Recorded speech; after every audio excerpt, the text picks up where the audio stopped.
అందరికీ నమస్కారం। ఈ వీడియో వైసీపీ కార్యకర్తల్లోనూ వైసీపీ నాయకుల్లోనూ ఒక రకమైన బాధ కలిగిస్తుంది। సో దయచేసి బాధపడకుండా పర్సనల్గా తీసుకోకుండా ఒక నాలెడ్జ్ విధంగా నేను చెప్తున్నా వింటారని భావిస్తున్నా। వీడియోలోకి వెళ్దాం। సాధారణంగా మన దేశంలో రాజ్యాంగబద్ధంగా 3 వ్యవస్థలు ఉన్నాయి। ఒకటి కార్యనిర్వాహక వ్యవస్థ, 2 న్యాయ వ్యవస్థ, 3 శాసన వ్యవస్థ। అయితే న్యాయ వ్యవస్థను ఒక పక్కన పెడదాం।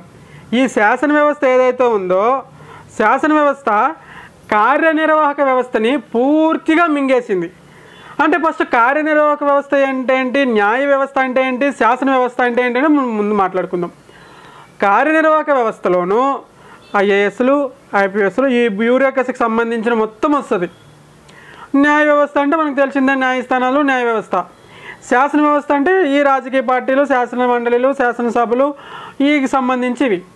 అయితే ఈ శాసన వ్యవస్థ పూర్తిగా కార్యనిర్వాహక వ్యవస్థని మింగేసి కార్యనిర్వాహక వ్యవస్థ తలపైన కూర్చొని డాన్స్ చేస్తుంది। దీంతోపాటు న్యాయ వ్యవస్థను కూడా మింగేయడానికి చాప కింద పాములాగా మెల్లగా పాకుతుంది। అయితే కొంతమంది వ్యక్తుల ద్వారా న్యాయ వ్యవస్థ ఇంకా బతికే ఉంది, న్యాయ వ్యవస్థ అట్లనే ఉంది। దీనికి ఒక ఎగ్జాంపుల్ అంటే మీరు ఎట్లా చెప్తారండి అట్లా మింగేసిందని మీకేం తెలుసు ఎట్లా చెప్తారంటే ఎగ్జాంపుల్ ఫస్ట్ ఎగ్జాంపుల్ చెప్తున్నా। మన రాష్ట్రంలోనే మాట్లాడుకుందాం। ఫస్ట్ విశాల గున్ని గారు ఉన్నారు, మీకు అందరికీ తెలిసిందే। ఈ మధ్యకాలంలో ఒక అమ్మాయికి హీరోయిన్ని వేధించినారని చెప్పేసి, హీరోయిన్ ఇబ్బంది పెట్టారని చెప్పేసి ఒక 20 మంది అధికారుల పైన వేటు పడినట్టు మనకి మధ్య కాలంలో వార్తలు వస్తూనే ఉన్నాయి। అయితే అందులో ఫస్ట్ విశాల గున్ని గారిని తీసుకుందాం। ఆయన 2019లో ఆయన పరిస్థితి ఏంటి, 2019 తర్వాత వైసీపీ అధికారంలోకి వచ్చిన తర్వాత ఆయన పరిస్థితి ఏంటి। ఒకనొకప్పుడు విశాల గున్ని గారు అంటే నాకు కూడా చాలా ఇష్టం ఉండేది। రియల్గా చెప్తున్నా, నేను కూడా అబ్బా ఈయనలాగా అయి ఉంటే బాగుండేనేమో అనిపించింది। అంత ఫాలోయింగ్ ఉన్న వ్యక్తి, అంత యూత్లో మంచి పేరున్న వ్యక్తి, అంత సిన్సియర్ వ్యక్తి ఆయన। 2019 తర్వాత ఆయన పూర్తిగా వైసీపీకి ఒక మైక్ మాదిరిగా మారిపోయాడు। వైసీపీ ఏం మాట్లాడితే ఆయన మాట్లాడే విధంగా వైసీపీ పార్టీని తయారు చేసేసింది। ఇక రెండో పాయింట్ గౌతమ్ సవాంగ్ గారు, ఈయన గురించి కూడా మాట్లాడితే ఈయన 2019లో మామూలు సిన్సియర్ ఆఫీసర్ కాదంట। ఆయనతో మాట్లాడాలన్నా కూడాను భయపడే అంత ఫిట్గా అంటే అంత స్ట్రిక్ట్గా ఉండేవాళ్ళంట ఆయన।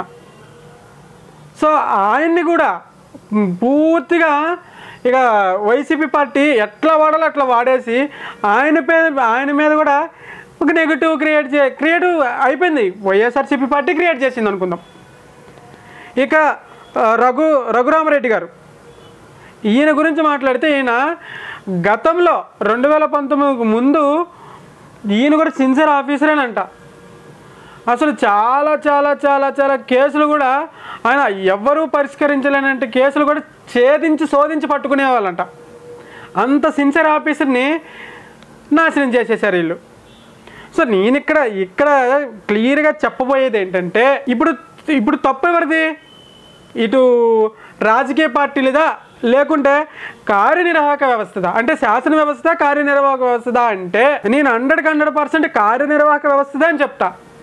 ఎందుకంటే ఒక ఐఏఎస్ కానీ ఐపీఎస్ కానీ చదవాలంటే ఏంటి అసలు, అలా జీవితం దారిపోయాలి, ఎన్నో నిద్రలేని రాత్రులు గడపాలి, ఎంతో నాలెడ్జ్ పొందాలి, ఎంతో నాలెడ్జ్ గెయిన్ చేయాలి, ఎంతో నాలెడ్జ్ తెలుసుకోవాలి। అంటే ఒక లైబ్రరీ తన మైండ్లో ఉంటేనే, మీకు ఎట్లా చెప్పాలి, ఇదే సింపుల్, ఒక లైబ్రరీ తన మైండ్లో పెట్టుకుంటేనే అలాంటి పదవులు అలాంటి పోస్టులు పొందగలం।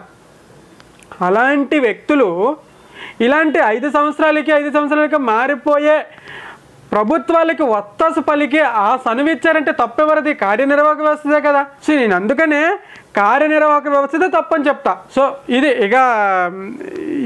మనం క్లియర్గా ఎంత మాట్లాడుకున్నా ఏం చేసినా కూడా ఇప్పుడు వైఎస్ఆర్సీపీ అధికారంలో వచ్చి ఒక 5 సంవత్సరాలు ఉందో లేదో ఒక 20 మంది ఏ గ్రేడ్ అధికారులపైన ఇలాంటి అవాస్తవాల పాలు కావడానికి కారణమైందని క్లియర్గా అన్ని వర్గాలు మాట్లాడుకుంటున్నారు, అన్ని రాజకీయ పక్షాలు మాట్లాడుకుంటున్నాయి. అది వైఎస్ఆర్సీపీ పార్టీకి అర్థమైందో అర్థం అవ్వలేదో, అర్థం అవునట్టుగా ఉందేమో తెలియదు, కానీ ఇది మాత్రం వాస్తవం అని చాలామంది మాట్లాడుతున్నారు. Thank you.